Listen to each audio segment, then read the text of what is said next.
My name is Deborah, and I need to tell you something that has taken me decades to find the courage to say. I was born into the Jehovah's Witnesses in a small town outside Chicago, back when the world felt smaller and more certain.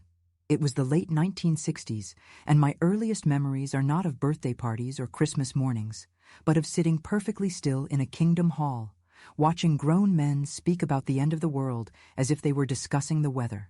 The smell still comes back to me sometimes, that particular combination of old carpet, coffee breath, and the faint mustiness of well-worn Bibles. Every Tuesday and Thursday evening, and all day Sunday, our family would walk through those double doors into what we believed was the only safe place on earth.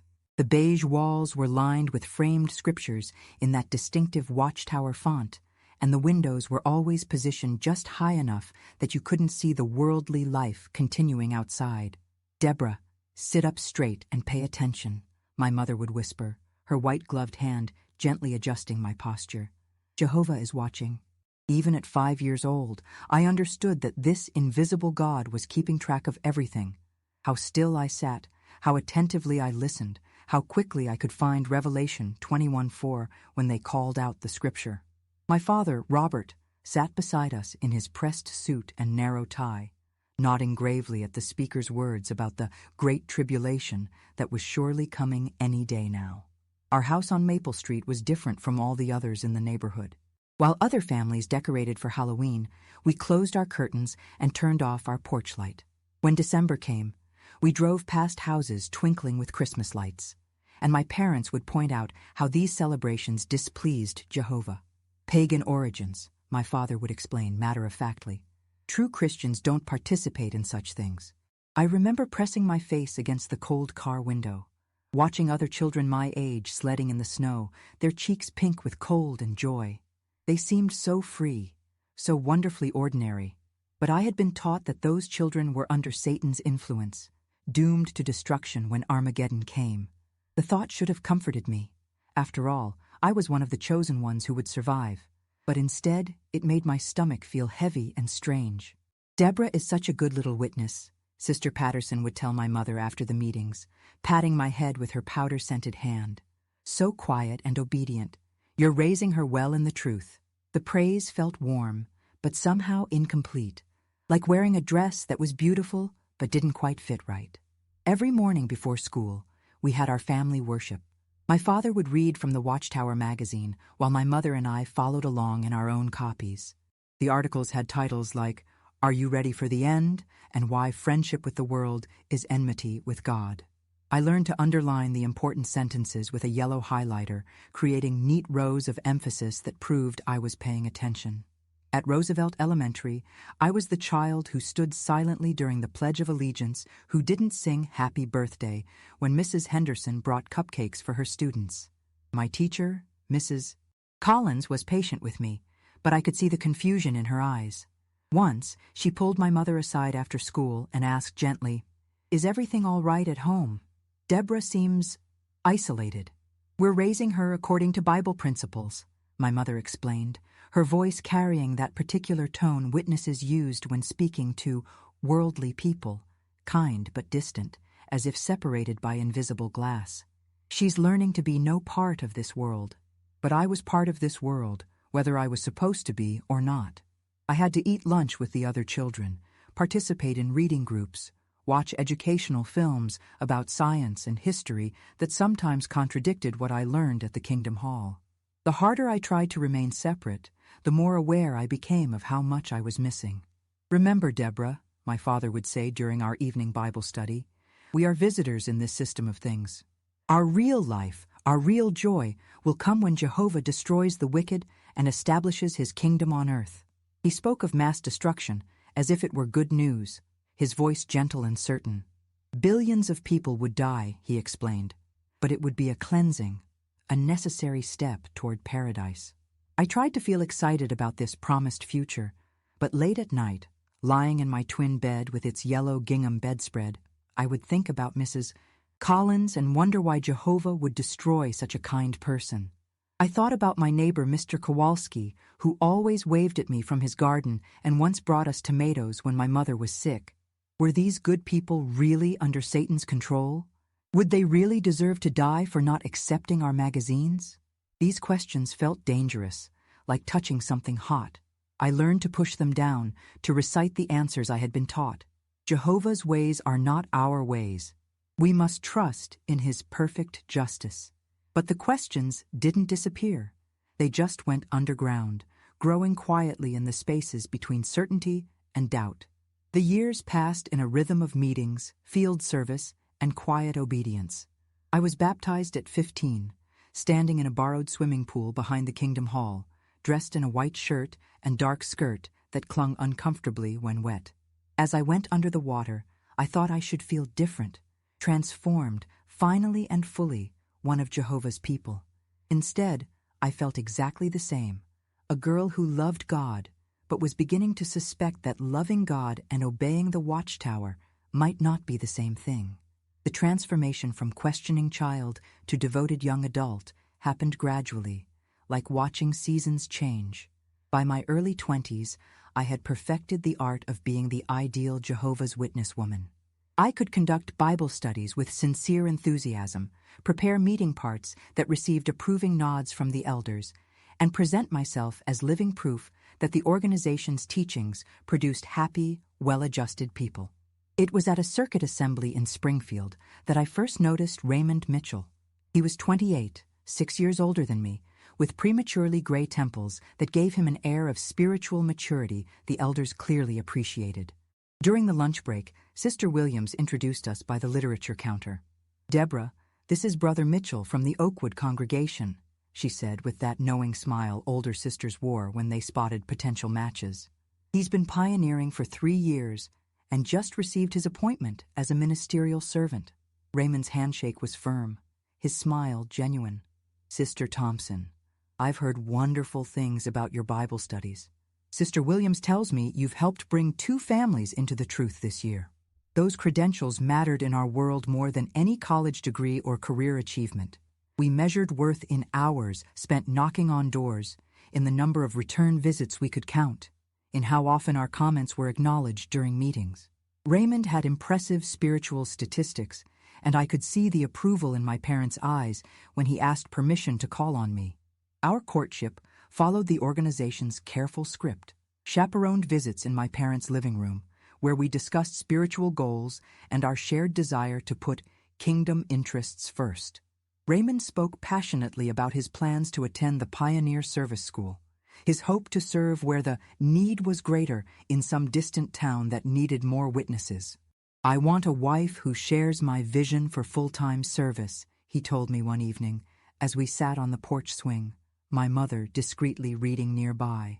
"Someone who understands that our marriage should be a partnership in serving Jehovah." I nodded eagerly, my heart fluttering not just with romantic attraction, but with the intoxicating sense of being chosen for something important. Here was a man the elders respected, someone who could help me become the spiritual woman I desperately wanted to be. Our engagement was announced at the next circuit assembly, and the applause from our congregation felt like validation from heaven itself. We married in October 1987 in a simple ceremony at the Kingdom Hall.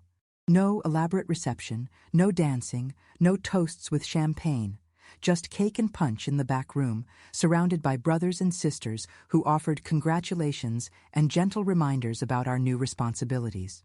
"Remember," Elder Carson told us as we cut the modest sheet cake, "a theocratic marriage is a 3-way relationship, husband, wife, and Jehovah." Our early married life unfolded in the comfortable rhythm of spiritual routine. Raymond worked as an insurance adjuster during the day, but his real passion emerged in the evenings when he prepared meeting parts and planned weekend field service arrangements. Our modest apartment on Cedar Lane became a hub for young couples in the congregation, hosting book studies and informal gatherings after meetings. "Deborah makes the best coffee cake," Raymond would announce proudly as brothers and sisters filled our small living room for Thursday evening study. I would serve my grandmother's recipe, the one acceptable indulgence in our otherwise carefully controlled world, and listen as the conversation turned to spiritual matters.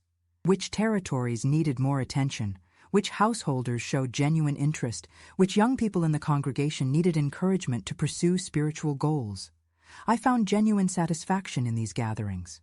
After years of feeling like an outsider at school and work, here was a community where I belonged completely. These people understood my language, shared my values, celebrated the same things I celebrated. When Sister Martinez announced her daughter's baptism, we all rejoiced as if it were our own child. When Brother Henderson lost his job for refusing to work during meeting nights, we rallied around his family with groceries and encouragement. Our first child, Michael, was born in June 1989. I held this perfect, tiny person and felt overwhelmed with the responsibility of raising him in the truth. Every decision suddenly carried eternal weight. Which songs should he learn first? Kingdom melodies or worldly lullabies? Should we allow him to play with neighborhood children who might expose him to holiday celebrations? How early should we begin teaching him about Armageddon? We have the most important job in the world, Raymond said, cradling our son in the early morning quiet of our bedroom. Raising a child who will survive the end of this system and live forever in paradise. I watched Michael sleep and tried to feel only joy about this promise. But late at night, when exhaustion made my defenses weak, I would remember my own childhood questions and wonder what I would do if this beautiful boy someday asked me why a loving God would destroy billions of people. Would I have better answers than my parents had given me? Sister Rodriguez, an elderly woman in our congregation, became my unofficial mentor in spiritual motherhood. Every Tuesday, she would visit with her worn copy of the Aid to Bible Understanding book and share wisdom from raising her own 4 children in the organization. The key, dear, is never to let them think that worldly children have anything better to offer, she advised, watching 2-year-old Michael play quietly with his wooden blocks. Keep them busy with spiritual activities, Bible stories, meeting preparation, field service. If their minds are full of Jehovah's thoughts, there's no room for Satan's influence. Her words carried the weight of experience, but they also carried something else, a kind of tired sadness that I couldn't quite name. Years later, I would learn that 2 of her 4 children had left the organization as adults, and she hadn't spoken to them in over a decade. But at the time, I simply absorbed her advice and added it to my growing collection of rules for righteous parenting. Our second child, Sarah, arrived in 1992, completing what everyone agreed was the perfect witness family. 2 children, enough to show we valued Jehovah's gift of parenthood, but not so many that we couldn't maintain our spiritual activities. Raymond had been appointed as an elder by then, and I had achieved the coveted status of regular pioneer, spending 70 hours each month in field service. The Mitchell family exemplifies what it means to put kingdom interests first, the circuit overseer commented during one of his visits. We beamed with pride, our children sitting perfectly still beside us, dressed in their meeting clothes even at home because company was expected. But perfection, I was beginning to learn, was exhausting. Behind our carefully maintained image, cracks were forming. Raymond's new elder responsibilities meant longer meetings, more shepherding calls, more time away from home. I found myself managing household duties, childcare, and pioneer obligations with decreasing grace. Michael, now 4, had begun asking why he couldn't attend birthday parties at preschool. Sarah cried inconsolably during meetings, requiring frequent trips to the bathroom that interrupted my note-taking and left me feeling frustrated and inadequate. Remember, Deborah, Sister Patterson advised when I confided my struggles, trials are how Jehovah refines us. A spiritual woman finds joy in sacrifice. I nodded and smiled, but privately wondered why sacrifice seemed to be the answer to every difficulty in our lives. Why couldn't serving God feel lighter, more joyful? Why did every simple pleasure have to be weighed against potential spiritual danger? These questions felt treacherous, like walking too close to the edge of a cliff. I buried them beneath busier schedules, more meeting preparation, more fervent prayers for strength to be the wife and mother Jehovah wanted me to be. But questions, I was learning, have a way of growing stronger when they're ignored. The first serious crack in my spiritual foundation appeared on a humid Thursday evening in July 1995. Michael, now 6 years old, had developed the unsettling habit of paying too much attention during meetings. While other children fidgeted or dozed against their parents' shoulders, my son absorbed every word with an intensity that both pleased and worried me. "Mom," he whispered during Brother Harrison's talk about the Great Tribulation, tugging at my sleeve with small, insistent fingers. If Jehovah is going to kill all the bad people, what about Mrs. Peterson next door? She gives me cookies, but she doesn't come to meetings. I felt my face flush hot as several nearby sisters turned to look at us. Shh, honey, we'll talk about it later, I whispered back. But Michael's clear, innocent voice carried further than I intended. But Mom, Mrs. Peterson is nice. Why would Jehovah want to kill nice people? The question hung in the air like smoke, impossible to ignore. Elder Williams, delivering his part about God's righteous judgment, paused mid-sentence and looked directly at our row. I gathered my things quickly and ushered Michael to the back room, my cheeks burning with embarrassment and something else, a recognition that my son was asking the same questions that had haunted my own childhood. In the privacy of the second schoolroom, with its stack of folding chairs and lingering smell of industrial carpet cleaner, I knelt down to Michael's eye level. His blue eyes, so much like Raymond's, searched my face for answers I wasn't sure I could give. Michael, sweetie, Jehovah knows people's hearts, I began, reciting the explanation I had heard countless times. Mrs. Peterson might seem nice, but only Jehovah can see if someone truly loves him. But what if she does love him? What if she just doesn't know about meetings? The simplicity of his logic was devastating. Out of the mouths of babes, I thought, remembering the scripture even as it undermined everything I was trying to teach him. Well, that's why we go door to door, honey. To give everyone a chance to learn the truth. And if they don't listen, then Jehovah kills them? I stared at my beautiful, thoughtful son and felt something shift inside my chest. How could I explain that the God of love we prayed to each night was the same God who would slaughter billions of people for not accepting our magazines? How could I make that make sense when it had never quite made sense to me? We trust in Jehovah's perfect justice, I said finally, the words tasting like chalk in my mouth. The drive home was unusually quiet. Raymond, who had stayed for the elders' meeting, would return later with updates about congregation matters and gentle corrections about my handling of Michael's questions. I buckled the children into their car seats and tried to focus on practical things. Tomorrow's field service meeting, the groceries I needed to buy, the laundry that was waiting at home. But Michael's questions followed me into the week like persistent shadows. During my Tuesday Bible study with Sister Martinez, a sweet woman in her 70s who had been studying for 2 years without progressing toward baptism, I found myself really looking at her for the first time. She had welcomed me into her cluttered apartment, filled with photos of grandchildren, served me homemade tamales, and listened patiently to discussions about Bible prophecy, even though I could see the confusion in her eyes. Sister Martinez, do you have any questions about what we studied today? I asked, closing my copy of Knowledge That Leads to Everlasting Life. She smiled that gentle, uncertain smile I had grown accustomed to. Deborah, you are so kind to come here each week. I enjoy our visits very much. But I must be honest, some of these things are difficult for me to understand. You say that only Jehovah's Witnesses will survive the end times, but what about my Catholic grandchildren? They are good children. They pray every night. They help their neighbors. Will God really destroy them? Her question hit me like a physical blow. Here was an elderly woman, earnest and searching, asking the same thing my 6-year-old son had asked. And I was supposed to tell her that yes, unless her grandchildren abandoned their lifelong faith and became Jehovah's Witnesses, God would indeed destroy them. The Bible teaches that there is only one true religion, I heard myself saying, but the words felt foreign, like speaking in a language I was no longer fluent in. We must trust that Jehovah's ways are higher than our ways. Sister Martinez nodded politely, but I saw something dim in her eyes. After that day, she began canceling our studies more frequently. Within a month, she had stopped studying altogether. When I mentioned this to Raymond, he shrugged with the practiced acceptance of someone who had seen many Bible studies fade away. Not everyone has the heart condition to accept the truth, Deborah. We plant the seeds, but Jehovah makes them grow. But I couldn't shake the feeling that it wasn't Jehovah who had driven Sister Martinez away. It was the harsh doctrine that condemned her beloved grandchildren to death for being born into the wrong religion.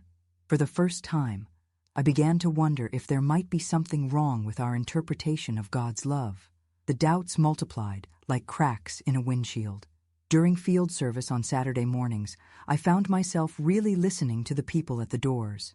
Mrs. Chen, a Buddhist woman who spoke of meditation and compassion with genuine warmth. Mr. Davidson, a Methodist minister who knew the Bible better than most elders and spoke of Christ's love with tears in his eyes. Were these people really under Satan's influence? Were their prayers really not reaching God? "You seem distracted lately," Sister Williams observed one Saturday as we walked between houses in the Riverside neighborhood. "Is everything all right with your studies?" I forced a smile. "Oh, just tired, I think. Michael's been asking a lot of questions lately." "Well, that's a good sign," she replied cheerfully. "Shows he's paying attention. Just make sure you give him solid answers. We don't want children developing doubts about Jehovah's organization." Doubts about Jehovah's organization. The phrase followed me home like an unwelcome companion. Was that what was happening to me? Was I developing doubts? And if so, what did that say about my spiritual condition? I began spending more time in private study, searching for answers that would silence the questions multiplying in my mind. I read every Watchtower publication I could find about God's justice, about Armageddon, about the fate of good people who weren't Jehovah's Witnesses. But instead of finding comfort, I found more troubling implications. The organization taught that even small children who weren't raised as witnesses would be destroyed at Armageddon unless their parents converted. Billions of people who had never heard of Jehovah's Witnesses would die for their ignorance. Good, moral people who belonged to other religions were condemned as part of Babylon the Great. The more I studied, the more the doctrine seemed to shrink God's love down to a tiny circle that included only us. One evening in early autumn, while Raymond attended a shepherding call with Brother Peterson, I sat at our kitchen table with my Bible and a stack of Watchtower publications spread before me. Sarah was napping, and Michael was playing quietly in his room, giving me rare solitude to wrestle with my growing concerns. I opened to 1 John 4:8, "God is love," and stared at those three simple words. If God was love, truly and completely love, how could he destroy billions of people for not finding the right religion in a world full of confusing religious choices? How could perfect love coexist with mass destruction? The phone rang, startling me from my thoughts. It was my mother, calling from Illinois with news about my cousin Jenny, who had left the organization 5 years earlier to attend college. "She graduated with honors," my mother said, her voice carrying a mixture of pride and disapproval. "Got a job with some engineering firm. Your aunt is so proud, but you know how these things go. Education puffs up with pride. We haven't heard from Jenny in months." After hanging up, I sat in the gathering darkness of my kitchen and thought about Jenny. I remembered her as a bright, curious teenager who had asked thoughtful questions during family worship. She had wanted to study environmental science to help solve problems like pollution and climate change. When the elders discouraged her college plans, she had chosen education over organization approval. And now she was thriving professionally while we spoke of her as a spiritual casualty. Was Jenny really better off poor and uneducated but faithful to the organization? Or had she made the braver choice, following her conscience and her gifts, even when it meant losing family approval? The questions felt dangerous, but I couldn't stop them from coming. The final straw came during the circuit overseer's visit in November. Brother Patterson, a stern man with sharp eyes and a talent for making people feel spiritually inadequate, spent the week examining every aspect of our congregation's activities. His Thursday evening talk was titled "Loyalty to Jehovah's Organization," and his message was unmistakable. Questioning the governing body's teachings was equivalent to questioning God himself.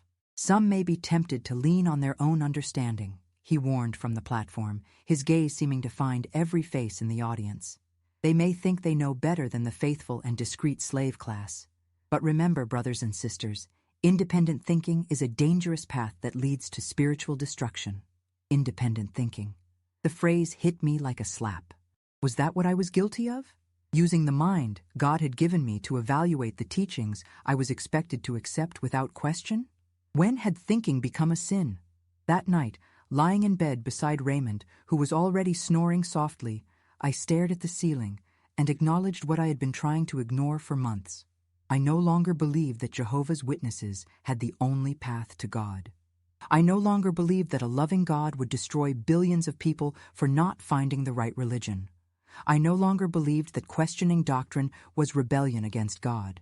But believing those things meant I could no longer pretend to be the faithful witness wife and mother everyone expected me to be. It meant facing a choice that would change everything: live a lie to preserve my family and community, or follow my conscience even if it cost me everything I had ever known. The choice was coming whether I was ready or not. The moment of truth arrived on a cold February morning in 1996, wrapped in the ordinary routine of a family breakfast. Michael, now 7, was methodically eating his cereal while Sarah, 4, built towers with her toast pieces. Raymond sat across from me reading the morning text from the watchtower, preparing to lead our family worship as he did every day before work.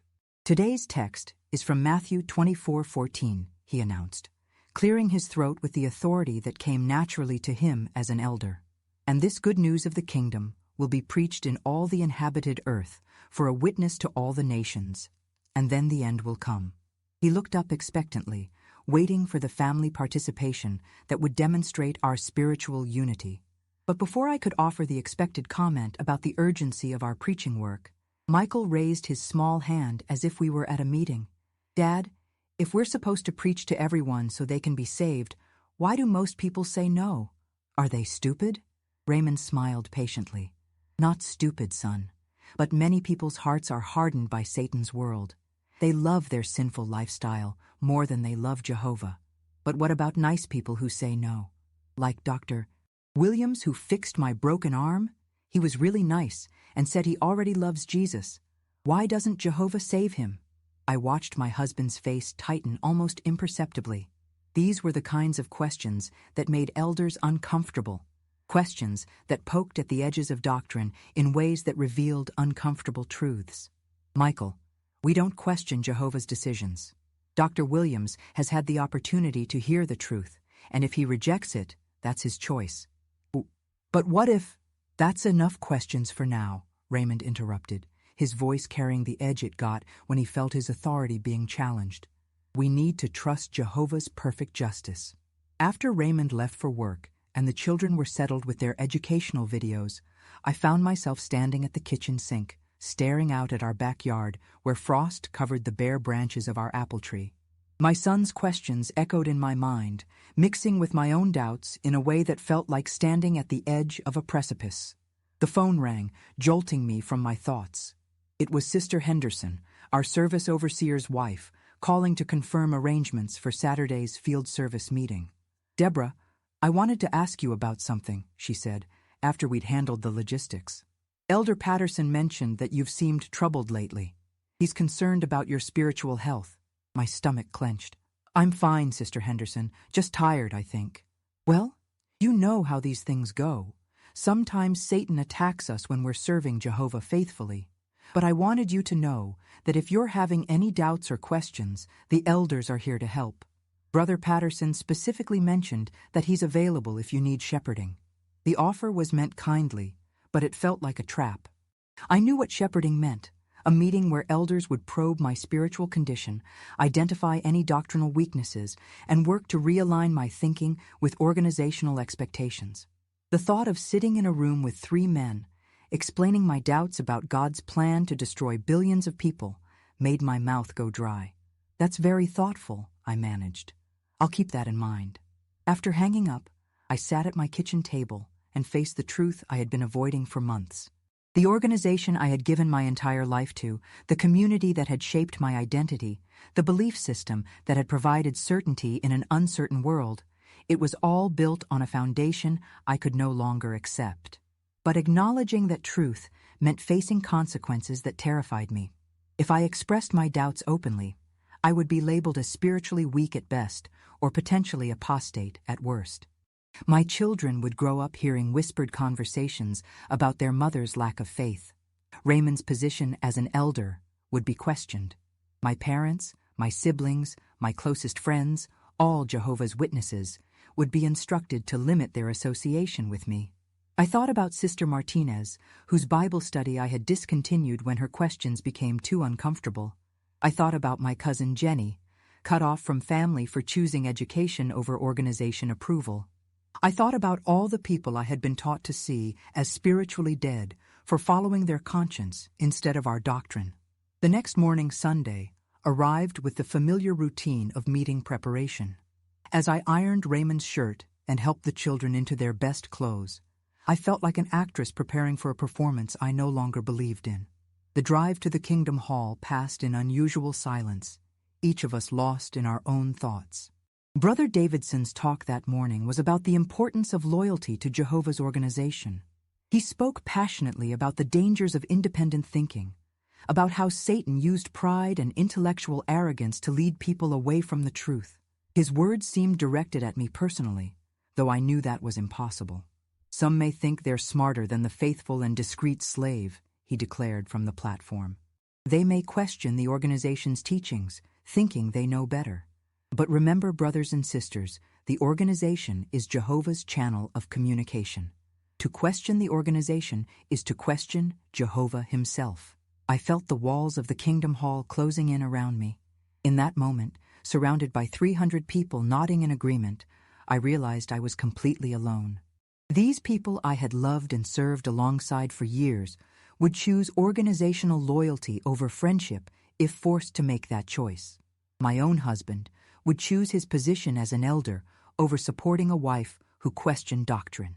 During the final song, as voices rose around me in familiar harmony, I made my decision. I could no longer pretend to believe what I didn't believe. I could no longer teach my children doctrine that portrayed God as a mass murderer.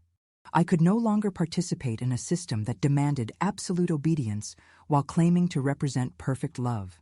After the meeting, as families gathered in small groups discussing lunch plans and afternoon activities, I found myself standing apart, watching the community I was about to lose. Raymond was deep in conversation with other elders about some administrative matter. Michael and Sarah were playing with their friends in the back of the hall, their laughter bright and innocent.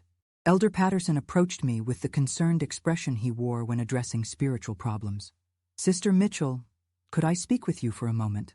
I knew this conversation was inevitable. "Of course, Brother Patterson." He led me to a quiet corner near the literature counter, away from the Sunday afternoon bustle. "I've been observing some changes in your demeanor lately. Sister Henderson mentioned that you might be struggling with some spiritual concerns." This was my moment of truth. I could deflect, make excuses, promise to pray more, and study harder. I could buy myself more time to figure out how to navigate this impossible situation. Or I could be honest about what I really believed. "Brother Patterson," I said, my voice steadier than I expected, "I've been studying the Bible and our publications very carefully, and I have some serious questions about our teachings." His expression shifted almost imperceptibly from pastoral concern to guarded wariness. "What kind of questions?" "Questions about God's love and justice, about whether a truly loving God would destroy billions of people, including children, for not finding the right religion." The words were out, irretrievable. Brother Patterson's face went through a series of micro-expressions: surprise, disappointment, alarm.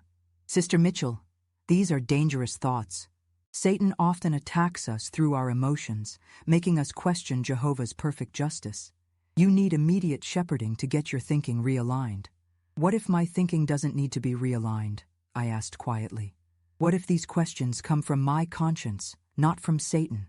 The silence that followed felt eternal. In that moment, we both knew that everything had changed. I had crossed a line that couldn't be uncrossed, spoken words that couldn't be unspoken. "I think," Brother Patterson said carefully, "that you and I need to have a much longer conversation, with your husband present." The shepherding meeting was scheduled for Thursday evening, 3 days that felt like an eternity. Raymond had received the call from Brother Patterson on Monday afternoon, and the conversation that followed was unlike any we had ever had in our 8 years of marriage. "Deborah, what exactly did you say to Brother Patterson?" His voice carried a mixture of confusion and barely controlled panic. As an elder, Raymond understood the implications of a shepherding call better than I did. I sat at our kitchen table, watching him pace between the refrigerator and the window, his usually composed demeanor cracking under the pressure of an impossible situation. I told him I have questions about some of our teachings. "What kind of questions?" He stopped pacing and stared at me with an expression I had never seen before, as if he were looking at a stranger. About Armageddon, about whether a loving God would really destroy billions of people, including children, for not being Jehovah's Witnesses. Raymond sank into the chair across from me, his face pale. Deborah, do you understand what you're saying? Do you understand what this could mean for our family, for my position in the congregation? I understand that I can't keep pretending to believe something that my conscience tells me is wrong. Your conscience? His voice rose higher than I had ever heard it. Your conscience? What about your loyalty to Jehovah? What about your responsibility to our children? What about the example you're supposed to set? I looked at my husband, this man I had loved and respected, who had always seemed so certain about everything, and saw something I had never seen before. Fear. Not just concern for my spiritual welfare, but genuine terror about what my questions might cost him. Raymond, I'm not saying I don't believe in God. I'm saying I don't believe God operates the way the organization teaches. That's the same thing, Deborah. He slammed his hand on the table, making me jump. The organization is God's channel. To question the organization is to question God. How can you not see that? We argued in circles for hours, our voices growing more strained as the distance between us widened. Finally, exhausted and frustrated, Raymond retreated to his study to prepare for the meeting that would determine our family's future. Tuesday and Wednesday passed in a haze of tense normalcy. We maintained our usual routines, family worship, meal preparation, helping children with homework, but everything felt hollow, like going through the motions of a life that was already ending. Michael and Sarah sensed the tension, becoming unusually quiet and clingy. "Mommy, are you and Daddy fighting?" Sarah asked Tuesday night as I tucked her into bed. "No, sweetheart. We're just working through some grown-up problems." "Is it because of Michael's questions about God?" Her 4-year-old intuition was startlingly accurate. "Sometimes adults have to think very hard about important things," I said, smoothing her hair back from her forehead. "But Mommy and Daddy both love you very much, no matter what." Thursday evening arrived with unseasonable warmth for February, as if nature were mocking the coldness settling over our home. Brother Patterson arrived precisely at 7 o'clock, accompanied by Brother Davidson and Brother Williams, a judicial committee in all but name. They settled into our living room with the grave formality of men conducting serious spiritual business.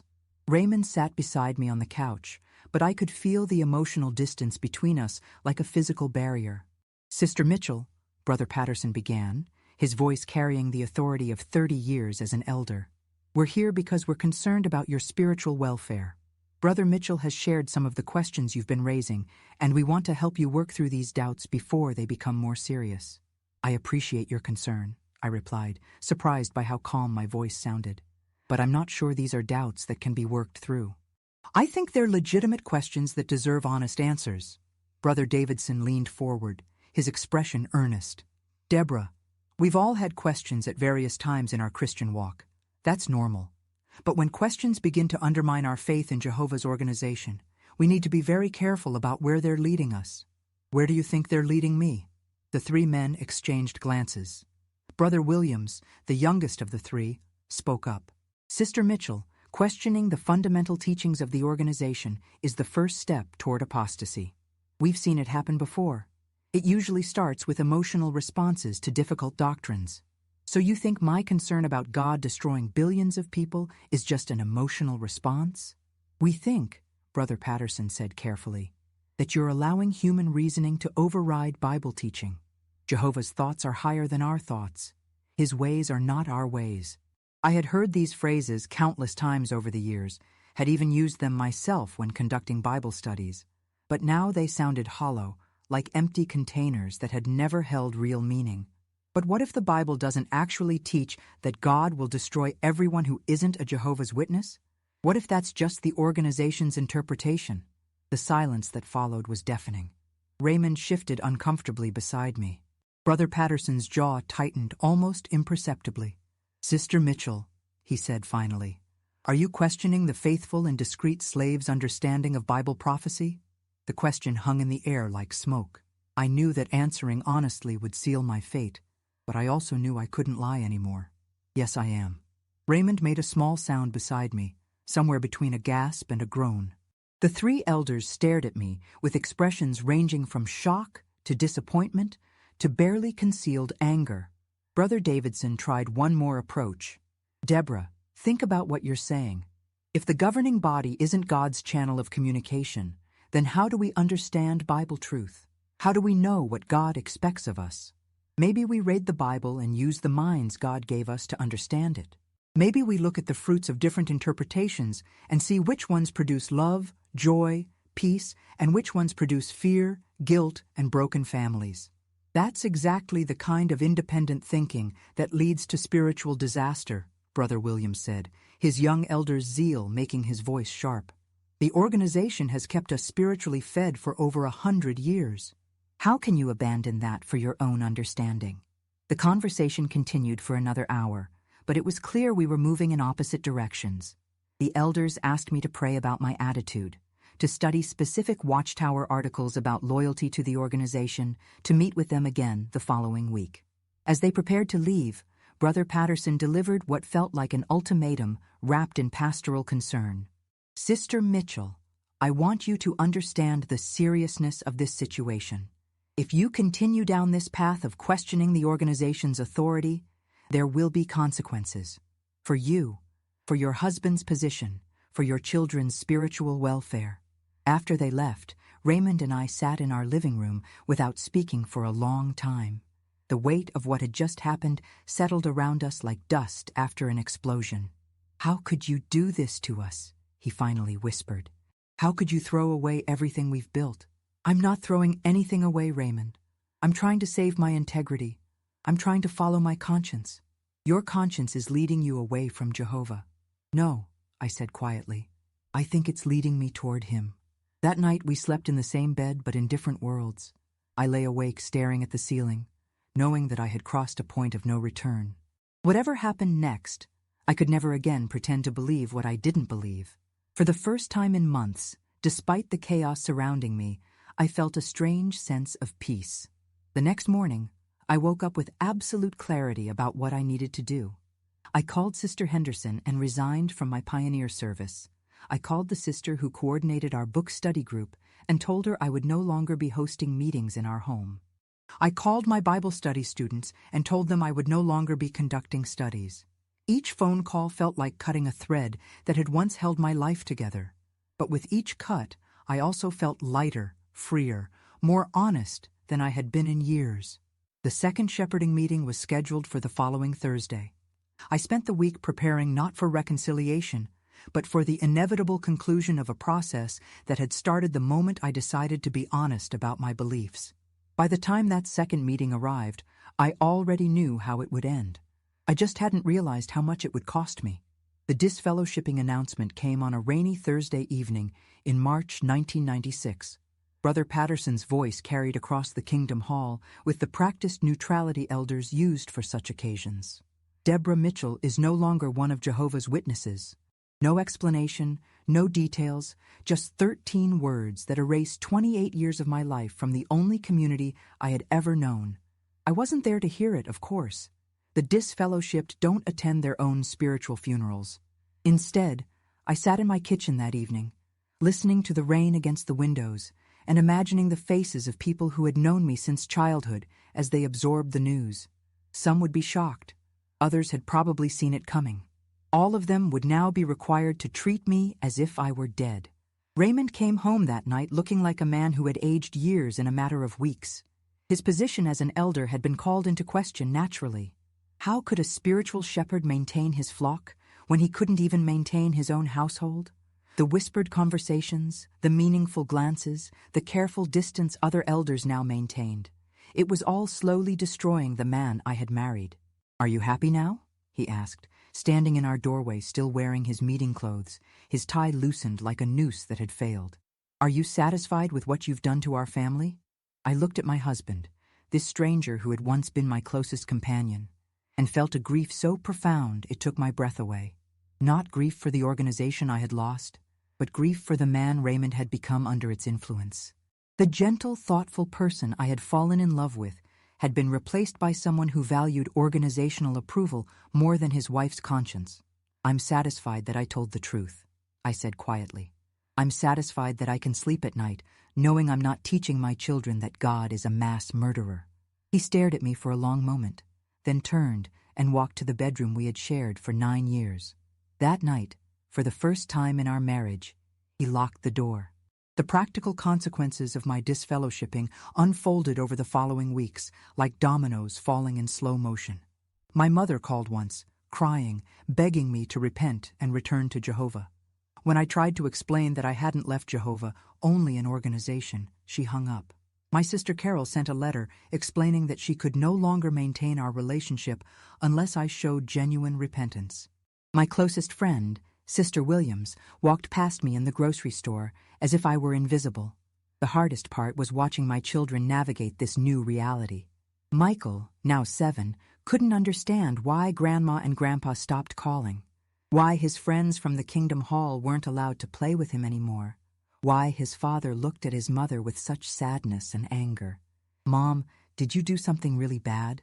he asked one afternoon as we sat together on the porch swing, watching other children ride their bikes past our house. "I did something I believe was right, even though other people think it was wrong," I told him, choosing my words carefully. Sometimes grown-ups have to make very difficult choices. "Are we still going to meetings?" I looked into his innocent blue eyes and realized this was another crossroads. I could continue taking the children to meetings, subjecting them to the awkward tension of being the elders' children whose mother had been disfellowshipped.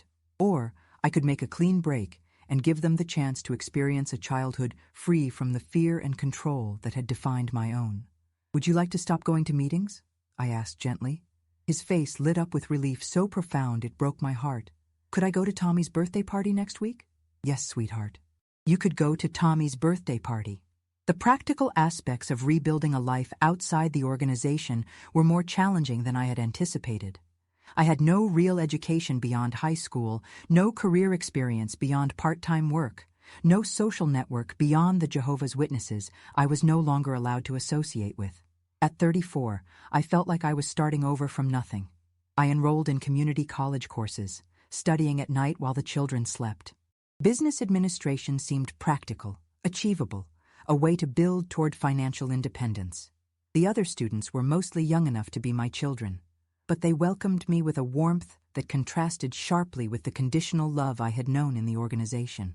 "You're really brave to go back to school," said Jennifer, a 20-year-old studying to become a teacher. "I can't imagine starting over like this." Brave. The word felt foreign. For most of my life, I had been taught that bravery meant enduring persecution for my faith, standing firm against worldly opposition. Now I was learning that sometimes bravery meant admitting you were wrong, changing course, following your conscience even when it cost you everything familiar. 6 months after my disfellowshipping, Raymond asked for a divorce. He had been reinstated as an elder, but our marriage had become untenable. I couldn't pretend to believe what I didn't believe, and he couldn't reconcile being married to someone the organization considered spiritually dead. "I still love you," he said the night he moved out, his voice thick with grief. "But I love Jehovah more."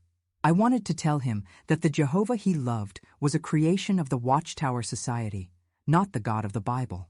I wanted to explain that real love doesn't demand you choose between God and conscience. But I knew he wasn't ready to hear those words, might never be ready. The divorce settlement gave me primary custody of the children and enough financial support to manage while I finished school. Raymond was granted visitation rights, which he exercised faithfully for the first year. But as time passed and I made no moves toward repentance, his visits became less frequent.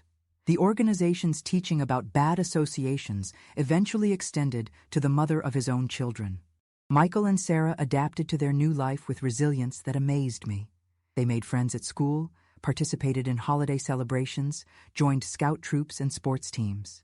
For the first time, they experienced the joy of being normal children in a normal world.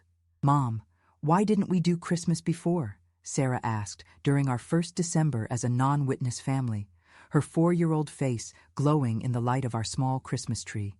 "Because I was taught it was wrong," I told her honestly. But I was taught a lot of things that weren't true. My college graduation in 1999 was a milestone that represented more than academic achievement. As I walked across that stage to receive my associate degree in business administration, I thought about the teenage girl who had been discouraged from pursuing higher education because the end was so close. I thought about all the dreams that had been deferred in service of an organization that valued compliance over growth. In the audience, Michael and Sarah cheered louder than any family deserved. They were 8 and 7 now, bright and curious and unafraid to ask questions. Watching them celebrate my achievement, I knew I had made the right choice. I started working as an office manager for a small accounting firm, eventually working my way up to a supervisory position. My boss, Mr. Henderson, was a Methodist who spoke openly about his faith without trying to convert anyone. Watching him live his beliefs with quiet integrity, I began to understand that authentic faith didn't require organizational validation. "You seem like someone who's been through a lot," he observed one day during a coffee break. "But you've come out stronger. I've learned that losing everything you thought was important can sometimes be the beginning of finding what actually matters," I replied. The years passed, bringing healing and growth I couldn't have imagined during those dark months after my disfellowshipping. Michael graduated high school with honors and earned a scholarship to study engineering. Sarah became a talented artist whose creativity had never been stifled by organizational restrictions about appropriate entertainment or self-expression. Neither of my children chose to pursue religion in any formal sense, but both developed strong moral compasses and genuine concern for others. They had learned to think critically, to question authority, to value truth over comfort. In giving them those gifts, I had succeeded as a mother in ways the organization never could have taught me. Today, at 58, I live in a small house with a garden where I grow vegetables and flowers without worrying about whether such activities properly prioritize spiritual over material concerns.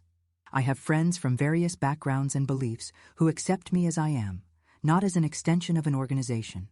I read books that were once forbidden, explore ideas that were once dangerous, ask questions that were once sinful. Sometimes former Jehovah's Witnesses find their way to my door, usually through mutual acquaintances who know my story. They come seeking advice about how to leave, how to rebuild, how to help their children adjust. I share what I've learned, that the first year is the hardest, that grief is normal and necessary, that building authentic relationships takes time but is worth the effort. "Do you ever regret leaving?" they ask, almost invariably. "I regret the pain it caused people I love," I always answer honestly. "But I've never regretted choosing truth over comfortable lies." Looking back now, I can see that my journey began not with rebellion, but with love. Love for my son, whose innocent questions deserved honest answers. Love for the elderly woman whose grandchildren were condemned by our doctrine. Love for a God who seemed too small in the organization's interpretation. That love led me through the wilderness of doubt and loss to a place where faith could be authentic rather than performed. My mother passed away 3 years ago, still a faithful Jehovah's Witness, still believing I was lost to Satan's influence. She never met her grandchildren as the people they became. That grief will always be with me. But I've learned that some bridges can't be rebuilt. Some relationships can't survive the collision between institutional loyalty and personal integrity. The organization continues its work, publishing magazines and conducting meetings and promising that the end is near. New families move into the kingdom halls. Children sit in those uncomfortable chairs absorbing teachings about God's coming wrath. Parents wrestle with questions they're afraid to voice. The cycle continues. But sometimes, in ways both small and profound, it's interrupted. A mother hears her child's innocent question and decides to investigate rather than deflect. A father notices the fear in his daughter's eyes when she talks about Armageddon and wonders if this is really what God wants.